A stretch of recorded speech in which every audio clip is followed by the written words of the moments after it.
কথা মনত পৰিছিলে আমি প্ৰথম স্কন্ধৰ উপদেশত এটা কথা পাওঁ ও ৰাম বিজুলি চমক যেন জীৱন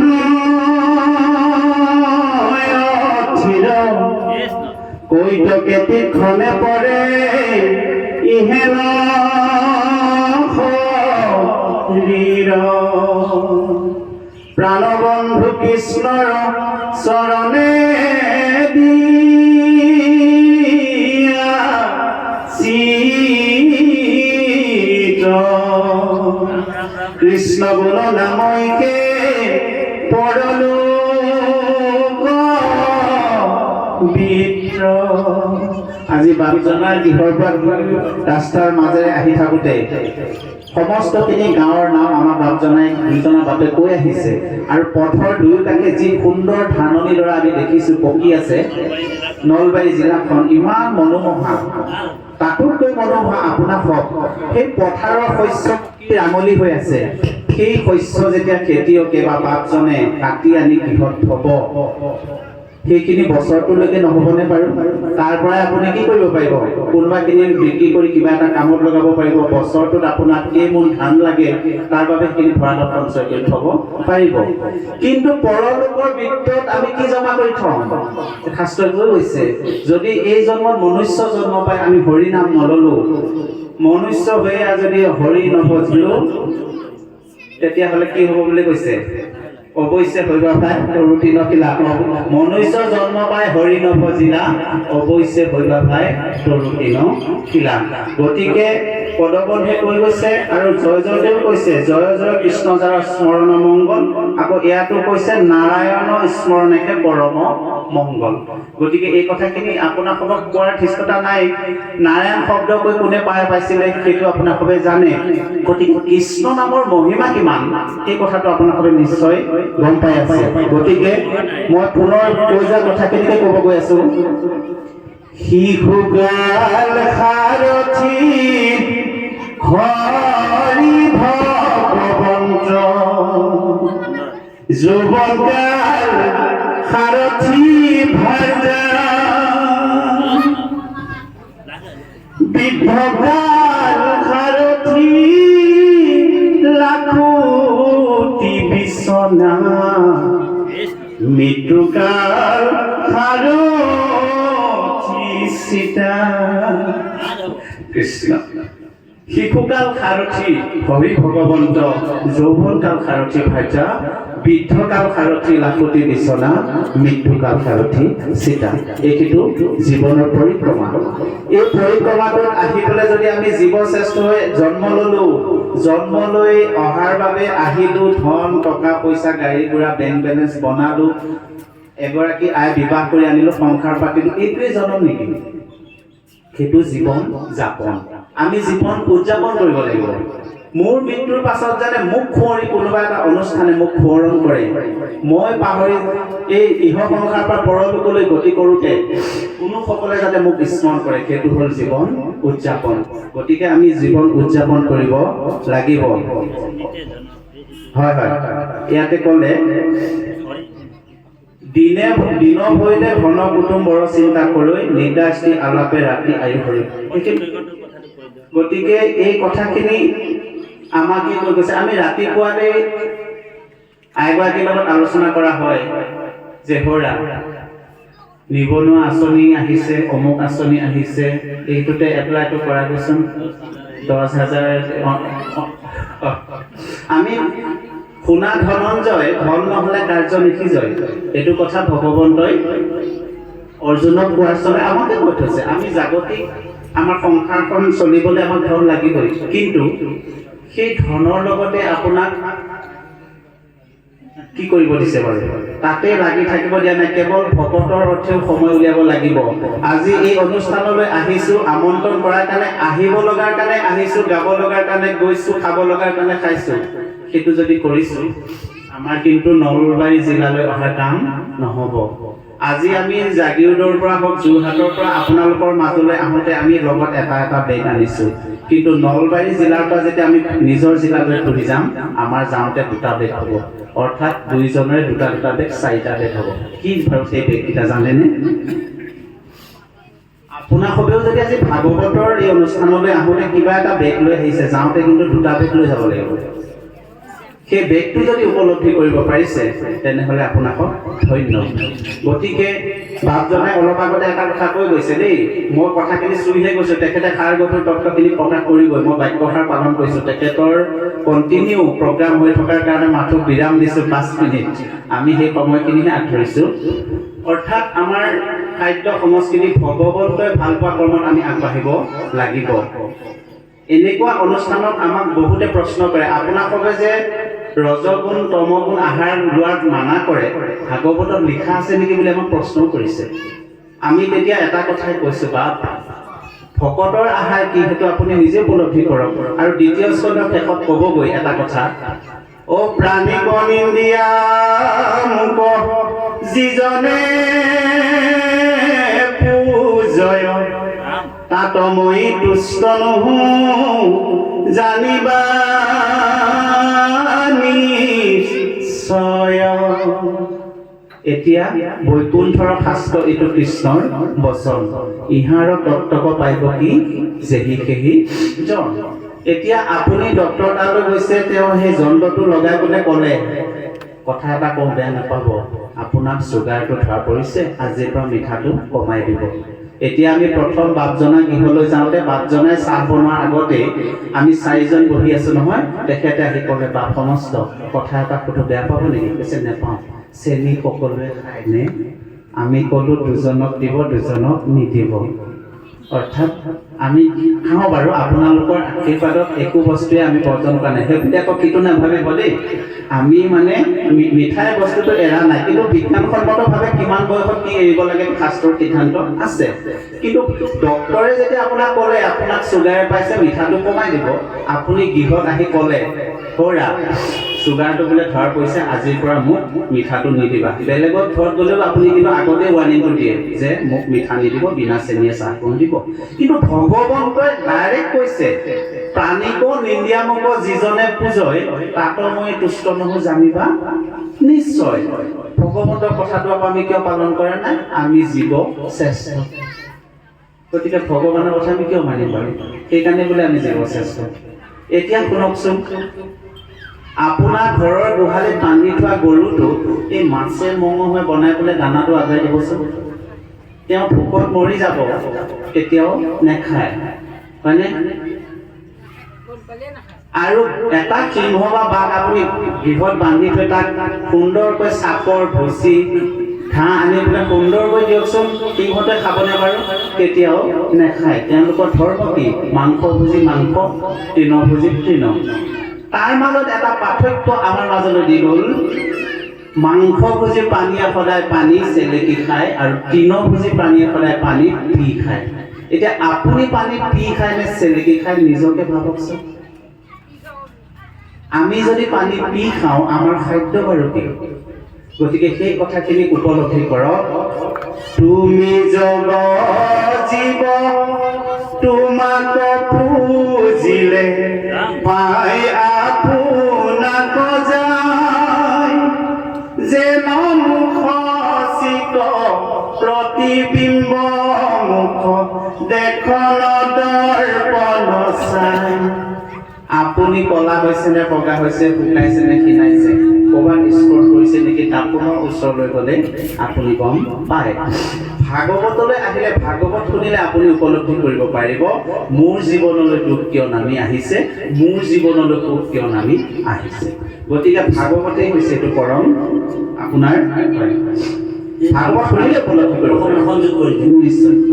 পঞ্চভূতে নানা হৰিৰ সজিয়া, প্ৰৱেশিতা লীলায় কৃষ্ণ কৰণ শুভন, যিটো নাৰায়ণ মাধৱ প্ৰণাম তাংক সদায় কৃষ্ণ। গতিকে আজি হয় এই বাপজনাৰ গৃহত আজি অন্নমুঠি সিজাই আছে নহয়, অন্নমুঠি নমোৱাৰ পিছত যেতিয়া চৰুটো গৰম হ'ব, তাত একো নাথাকিব, তাত এটোপাল পানী পেলাই দিবচোন, পানী টোপাল কি হ'ব বাৰু?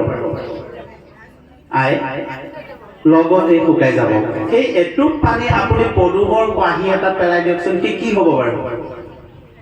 মুকুতাৰ দৰে জিলিকি উঠিব। গতিকে আমাৰ জীৱনটোকো যদি মুকুতাৰ দৰে জিলিকাব বিচাৰিছো, তেনেহলে আমি আপোনাৰ খবৰৰে একান্ত ভকতৰ চৰণলৈ আহিব লাগিব। আৰু সাধু সংগ অনুসৰা শ্ৰৱণ কীৰ্তন কৰা পৰিহৰা পাখণ্ড আচাৰ। অ ৰামে কৰা প্ৰাণ ফলইটো, যাৰ আছে ভাগ্য যিটো, ৰস বিভা বনত চতুৰ, সাধু সংগই অনুসৰা শ্ৰৱণ কীৰ্তন কৰা, সমস্ত আপদ দূৰ। সাধু সংগত আহিলে আমাৰ চাৰিটা লাভ হয়: ভাগৱত দৰ্শন, ভাগৱত সেৱা, ভাগৱত শ্ৰৱণ, ভাগৱত কীৰ্তন। চাৰিটা। বন্ধু মাধৱ হে দুৱা বিনে আছে আৰু তাহাৰকে বন্ধু মাধৱ হে, সুকমণি ৰাজাক কহন্ত বিদ্যমান, কৃষ্ণ লীলা মালা আবে শুনা খাব ধান। শ্ৰৱণে কীৰ্তনে আৰু বৈকুণ্ঠক যায়, ধৰ্ম অৰ্থ কাম মুখ্য সবে কৈতে পায়। গতিকে এই চাৰিটা মুখ্য সাধন যদি আমাৰ হয়, তেনেহলে ভাগৱতলৈ আহি আমি সদায় ইয়াৰ পৰা গ্ৰহণীয় বস্তুটো গ্ৰহণ কৰক, বৰ্জনীয়টো বৰ্জন কৰক। গতিকে প্ৰহ্লাদ চৰিতত উপদেশত এটা কথা কৈছে, অ ৰামে গাত খান্দি খান্দি পুতে প্ৰহ্লাদক, বিষক কৰাইলা পান, হাতে গলে বান্ধি অগ্নিত পেলাইলা, তথাপি নগৈল প্ৰাণ। বৈকুণ্ঠৰ পৰা নাৰদে কহয়, কি কৰা কলিৰ লোক, মুখ ভৰি ভৰি লোৱা হৰি নাম, জনম সাম্ফল হৌত। ইবাৰ কৰুণাময় হৰিহে কমলাপতি, মোৰে নচাৰিবা নাৰায়ণ, অৰুণ চৰণ তলে হৰিহে কমলাপতি, সত্যে সত্যে পখিলো শৰণ। হৰিৰ চৰণত শৰণ লৈলো এই হৰি নাৰায়ণ, মানৱী জনম সম্ফল কৰিলো এই হৰি নাৰায়ণ। ইয়াতে দিছে নাৰায়ণ স্মৰণে পৰম মংগল, এহি মানে জীৱনৰ জন্মৰ সাম্ফল। আমি মানুহৰ পৰা মনুষ্য হ'ব লাগিব, আৰু মনুষ্য হৈ আমি জীৱন সাম্ফল কৰিব পাৰিব লাগিব। গতিকে সেই জীৱন যদি আপুনি সাম্ফল কৰিব পাৰিছে, তেনেহলে কি হ'ব বাৰু? ৰাম নিৰঞ্জন পাতক ভঞ্জন, নমো নাৰায়ণ সংসাৰ কাৰণ, ভকত তাৰণ তোমাৰ চৰণ, তুমি নিৰঞ্জন পাতক ভঞ্জন, দানৱ গঞ্জন গোপিকা ৰঞ্জন, বেদান্ত গায়ক বংশী বায়ক, জগত নায়ক মুকুতি দায়ক, ভকতৰ ঋদ্ধি কৰা সৰ্বকীৰ্তি, বিধাতাৰ বিধি দীন দয়ানিধি, ভকতি ৰোচন দুখ বিমোচন, পাতক মোচন কমল লোচন, তুমি অৱতৰি অসুৰ সংহৰি, সৃষ্টি আশা ধৰি দেৱ শ্ৰী হৰি। গতিকে এইখিনি আপোনালোকে জানে। গতিকে ভগৱন্তৰ প্ৰিয় কামত কৰ্মত যদি আমি আগবাঢ়িব পাৰিছোঁ, আপুনি ধন্য, আপোনাৰ সমাজ ধন্য, আপোনাৰ অঞ্চল ধন্য, আৰু আপোনাক লৈ আনে গাব তাৰা কবে ধন্য, তাৰা কবে পূজ্য, তাৰাকে সুবিধ জন, কলি যুগে ধৰি আনক বোলাৱে আপোন কৰে কীৰ্তন, আপোন কৰে কীৰ্তন। আৰু শেষত প্ৰহ্লাদক উদ্দেশ্যি এটা কথা কৈছিলে, তই যেন বৈষ্ণৱ পুত্ৰ উপজিলি, যাৰ 21 পুৰুষক তই কৰিলি উদ্ধাৰ। তাৰ ওপৰত গুৰুজনাই কলম পুনৰ লিখিছে, অ ৰামে যিটো নাম নেৰৈ মুখে, পাইলে মুখ্য মহাপুখে, জানা কৃষ্ণ তুষ্ট ভৈলা তাৰ, গুৰু ভৈল জগতৰে, কৰিলে কীৰ্তনৰে, কোটি কোটি পুৰুষ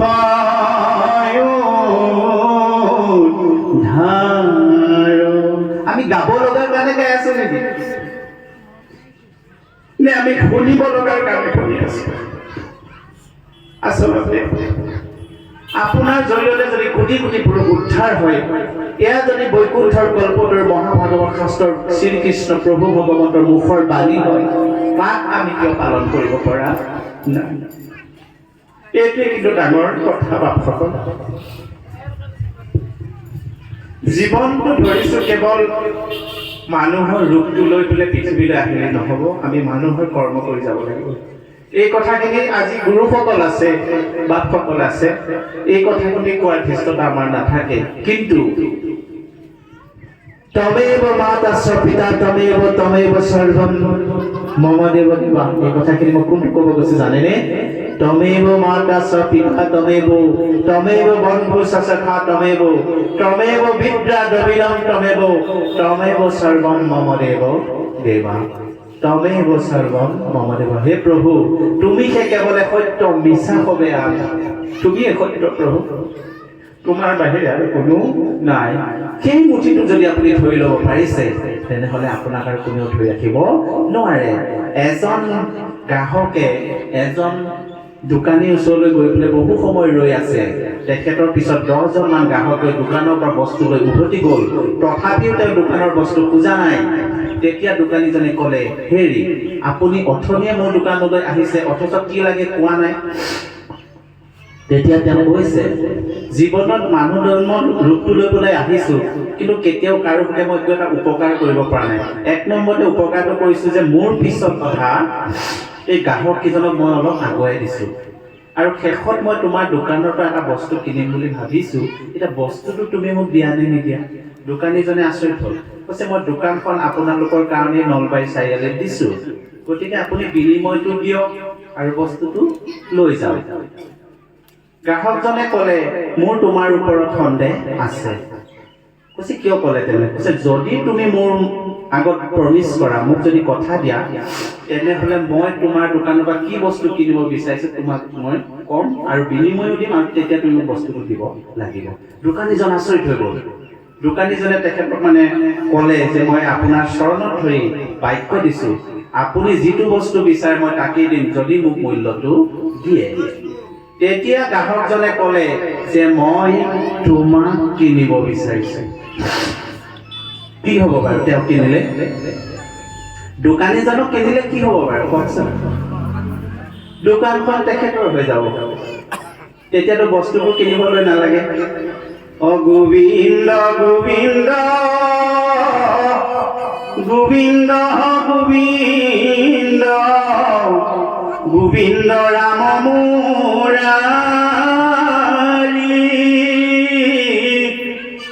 অনন্ত কোটি ব্ৰহ্মাণ্ড হৰি অধীৰ। মাক গোৱাই সকল বাপজনে কৈ কৈছে, ঢাকি বোলা ৰাম ৰাম, অনন্ত কোটি ব্ৰহ্মাণ্ডৰ হৰি অধিকাৰী। সেই অধিকাৰীজনক যদি আপুনি কোলাত ল'ব পাৰিছে, কৃষ্ণক যদি আপুনি জন্মাব পাৰিছে, তেনেহ'লে বসুদেৱ দৈৱকীৰ দৰে আপোনাৰ সেই কংসৰ কাৰাগাৰ কি হ'ব? খোল খাই যাব। গতিকে সদায় কৃষ্ণক কোলাত ল'বলৈ চেষ্টা কৰক, কৃষ্ণক জন্মাবলৈ চেষ্টা কৰক, তেতিয়া কি হ'ব বাৰু? ত্ৰাহি গোপাল কৃপাল স্বামী, মজিলো ভৱ জলধিত আমি, একমনে শুনা হৰিৰ ধ্যান, বৈকুণ্ঠ নামে আপোনাক সেই বৈকুণ্ঠলৈ ভগৱন্তই লৈ যাব। আপোনালোকৰ মাজত মই এটা কথা জানিব বিচাৰিছো, সকলো শব্দৰে বিপৰীত শব্দ আছে, দিন ৰাতি, ভাল বেয়া, ধুনীয়া বেয়া, সমস্ত বিপৰীত শব্দ আছে, কিন্তু বৈকুণ্ঠৰ বিপৰীত শব্দ আছে নেকি? আমাক কওকচোন। বৈকুণ্ঠৰ বিপৰীত শব্দ নাই। আৰু সেই বৈকুণ্ঠ কাৰ বাবে বাৰু?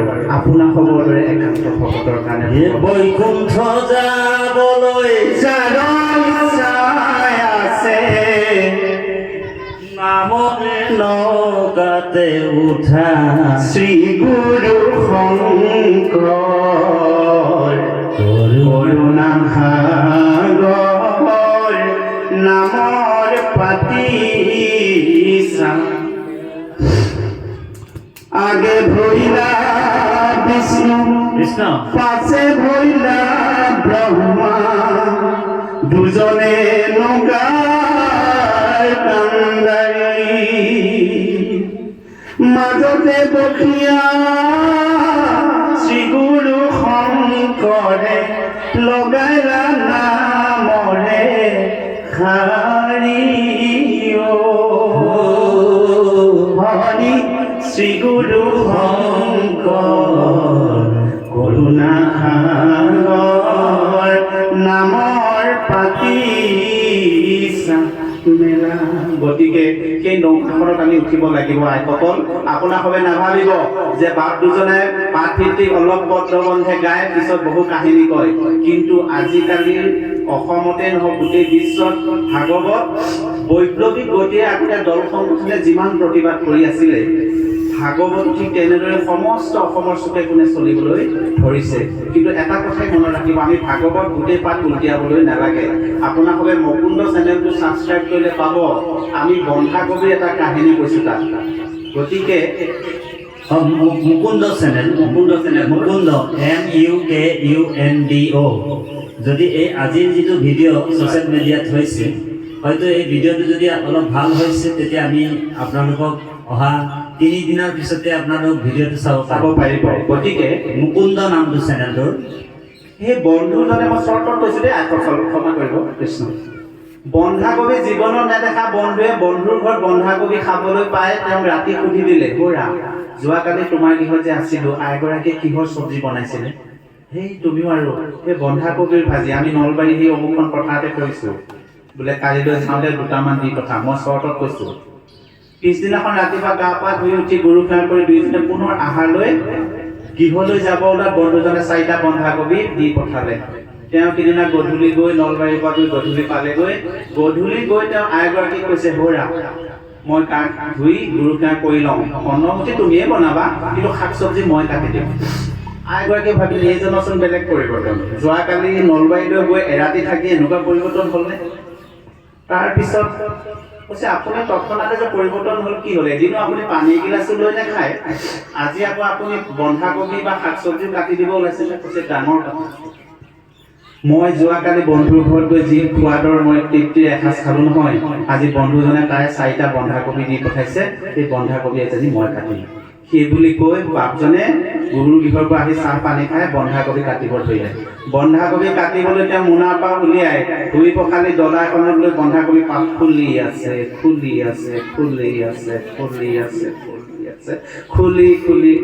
বন্ধাকবিৰ পাত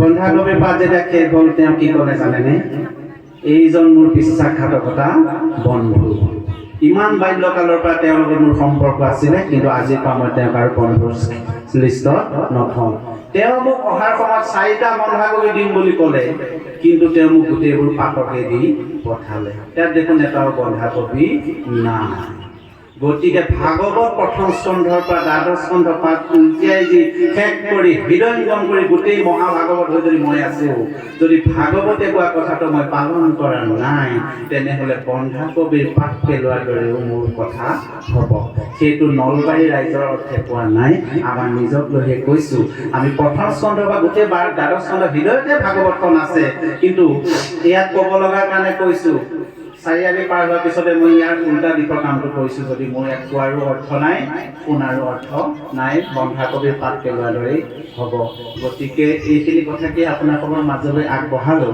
সময় যদি হয় পুনৰ আমি পৰ্যালোচনা আগবঢ়াম গতিকে বাপজনাৰ আজ্ঞা পালন কৰিবলৈ যাওঁতে যদি উচ্চ বয়স হৈছে আপোনালোকে নিজ গুণে মাৰ্জনা কৰিব জয় গুৰু শংকৰ কৃষ্ণ পাঠে আমাক কৈছে হৰি বিমুখৰ হৈ তাহার শ্রুতব্য কথা আছে সংখ্যাত হরি বিমুখর হয়ে ব্যর্থ আয়ু পাত আমার আয়ুটো দিনে দিনে পার হয়ে গৈ আছে দিন হইলে ধন কুটুম্বর চিন্তা করে দিন হলে কি হয় অকল ধন কৰ পৰা গোটাইব পাৰিম কৰ পৰা আমি টকাটো আনি কিনি আনিব পাৰোঁ হওক প্ৰবঞ্চনা কৰি হলেও ধন টকা পইচা গোটায় নিদ্ৰা স্ত্ৰী আলাপে ৰাতি আয়ু হলে আকৌ ৰাতি কি কৰে নিজৰ আইগৰাকীৰ লগত একেখন বিছনাতে বিশ্ৰাম কৰি আইগৰাকীৰ লগত আলাপনা কৰে কি কৰে আলাপন কৰে কিহৰ আলাপন কৰে হৰি বোলে শুনিছানে বোলে আমাৰ যে মাটিডৰাৰ ওচৰত যে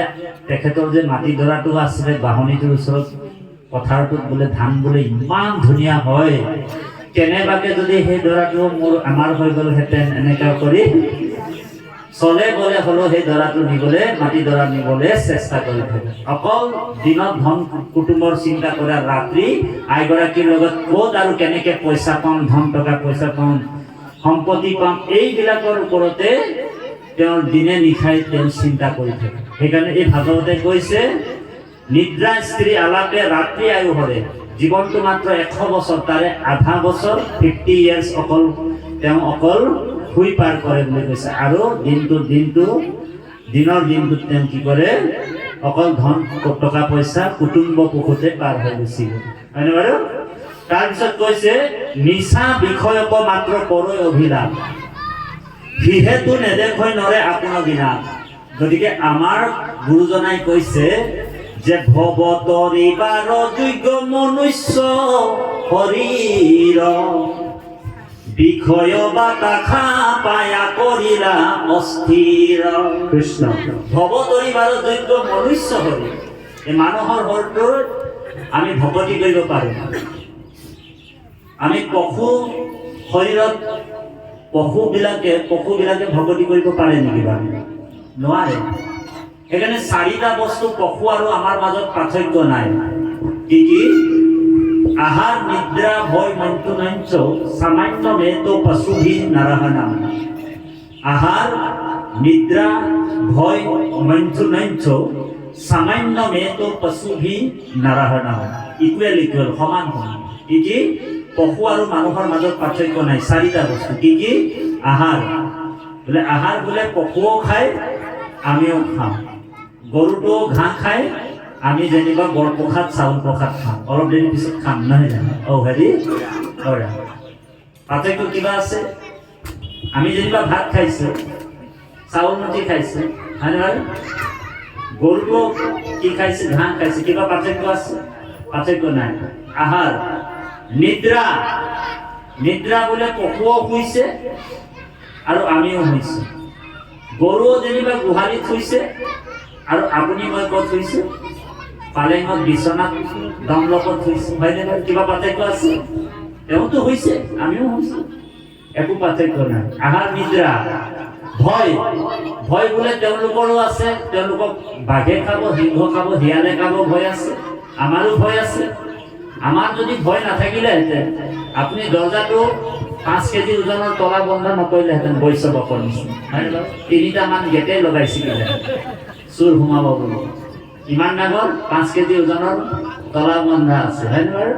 আৰু হুক কিজানি 5টা 6টা আছে।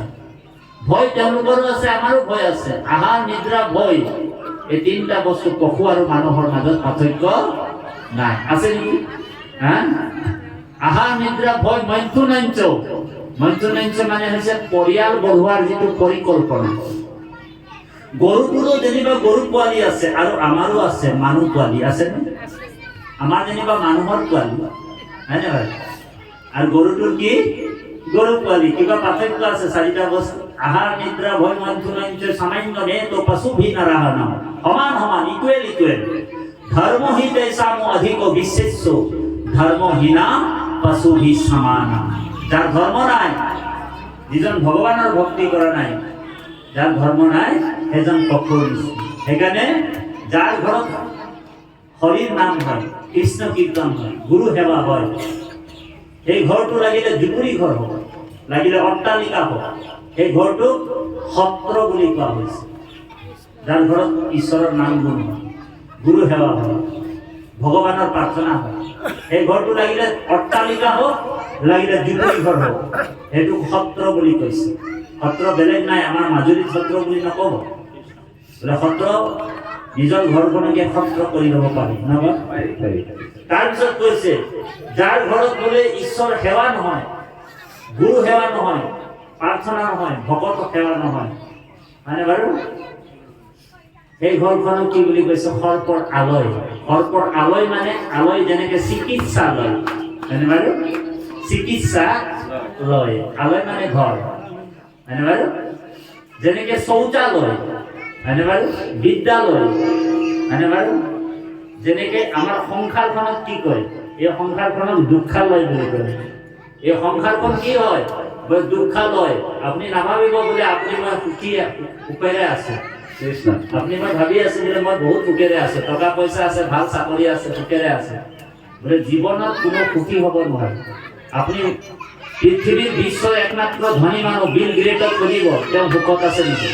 তেওঁ বোলে টোপনিৰ গুলি খাই খাই শুৱে ৰাতি।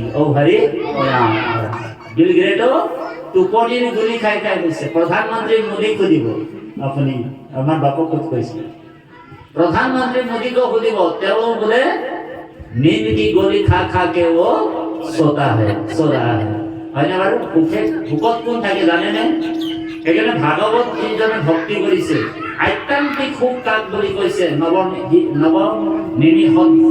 বৃদ্ধ সংবাদত আছে যে আটাইতকৈ ডাঙৰ সুখটো কি? প্ৰশ্ন কৰিছে নিমিৰনে যে মোৰ টকা পইচা ধন সম্পত্তি মই একচ্ছত্ৰী ৰজা, তথাপি মোৰ জীৱনত সুখ নাই কিয়?